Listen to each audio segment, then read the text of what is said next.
चाय वाला चाय देंगे चाय वाला जिसका है अंदाज निराला चाय वाला। ऊपर वाला जब भी देता है छप्पर फाड़ के देता है। यही हुआ है हरी आंखों वाले अरशद खान के साथ। ब्रेकअप होगा तेरे यार का मेकअप होगा करके दिखाया और करके दिखाऊंगा। मेरे लिए दुआ करो कटरीना ले आऊंगा। जल्द ही अरशद खान फिल्मों में नजर आएंगे और उनकी पहली फिल्म का नाम कबीर है। इसका है अंदाज निराला चाय वाला जिसका खुला किस्मत का ताला। लड़के तुझको देख के रोते, मॉम डैड घर के इकलौते, वो भी ना कर पाए बेटा जो तूने कर दिया एक ही दिन में।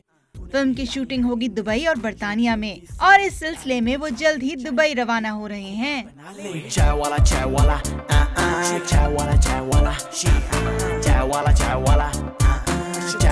वाला